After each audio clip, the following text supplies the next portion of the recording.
ये है अपना शहर गोरखपुर, जहाँ बार बार प्रयास करने के बाद भी बाबा गोरक्षनाथ की कृपा से आज तक कभी किसी आतंकवादियों ने गोरखपुर का बाल भी बांका नहीं कर पाया। वैसे ही एक कही सुनी कथा आपके बीच प्रस्तुत है। एक समय की बात है, दो व्यक्ति पाकिस्तान से चलकर छिपते छिपाते पानी के जरिए पहुंचते हैं गोरखपुर अपने एक रिश्तेदार से मिलने के लिए। लेकिन उनकी मुलाकात हो जाती है गोरखपुर के रिटायर मेजर राणा प्रताप सिंह जी से, जो नौकरी से रिटायर होने के बाद भी बाहर से आए हुए व्यक्तियों पर अपनी पैनी नजर रखते हैं।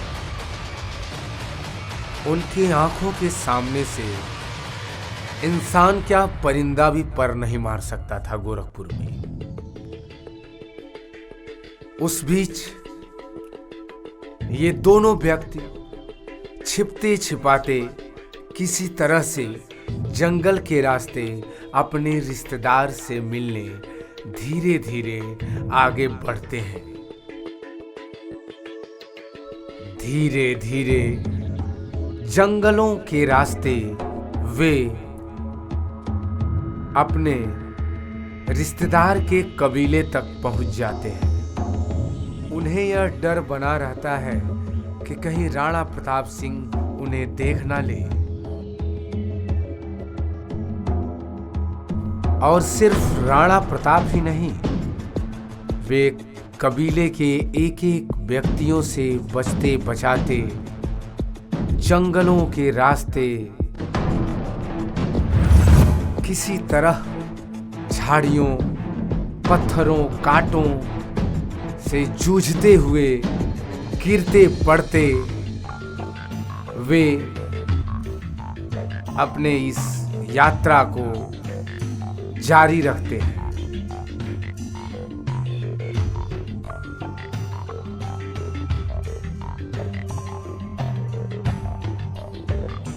ये है जावेद खान, जो अपने इन दोनों रिश्तेदारों का इंतजार कर रहे हैं जंगलों के बीच, कबीले से दूर, ताकि इन्हें कोई देख ना ले। गरीबी से बुरा हाल ये दोनों व्यक्ति इनकी कुछ मदद करने के लिए गोरखपुर में अपनी जान हथेली पर लेकर किसी तरह पहुंच रहे हैं, ताकि वे जावेद खान की कुछ मदद कर सकें। आखिरकार वे दोनों व्यक्ति पहुंच जाते हैं उस जगह जहां उनका रिश्तेदार जावेद खान उनका इंतजार कर रहा होता है। आइए देखते हैं इस कहानी में आगे क्या होता है।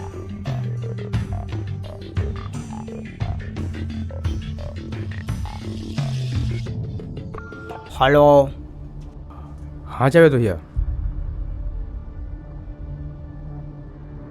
हम लोग आ रहे हैं, आप चिंता मत करिए। चलो चलो। अरे बैठो बैठो बैठो।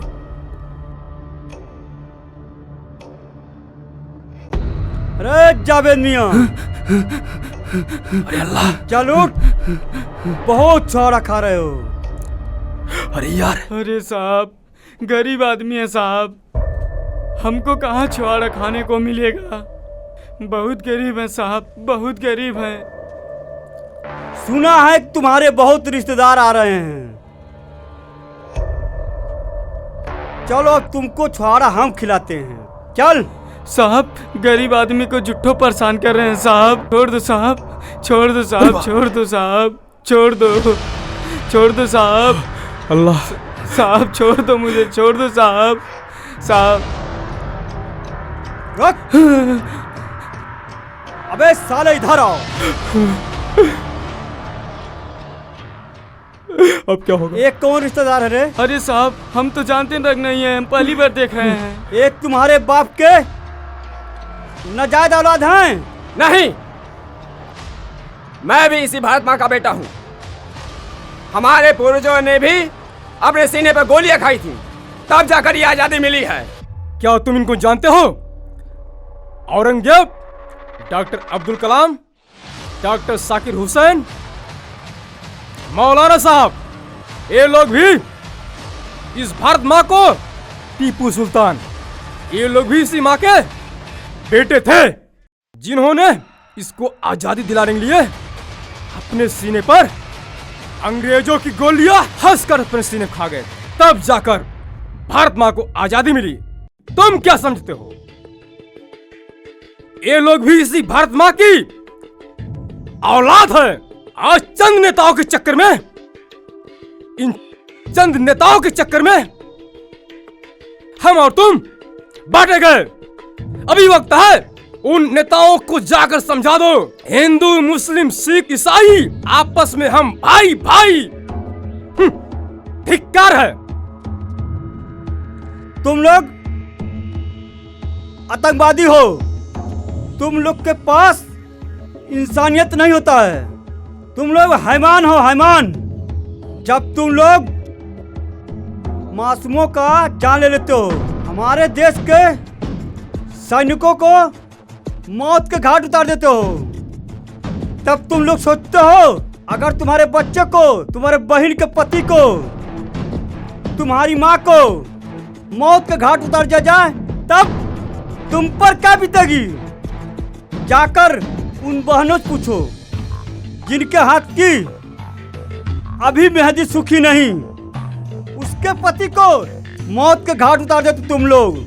तब सोचते हो जाके उन माँ बाप से पूछो जिनके पास एक ही चिराग था, तुम लोग उसे भी मौत के घाट उतार देते हो।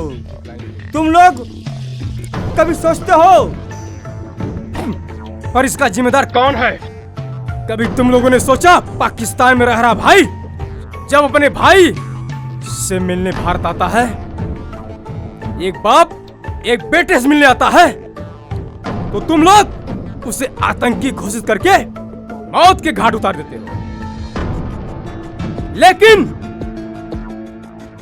वो भी अपना ही भाई है, वो भी अपना ही भाई है। अरे उन चंद नेताओं के चक्कर में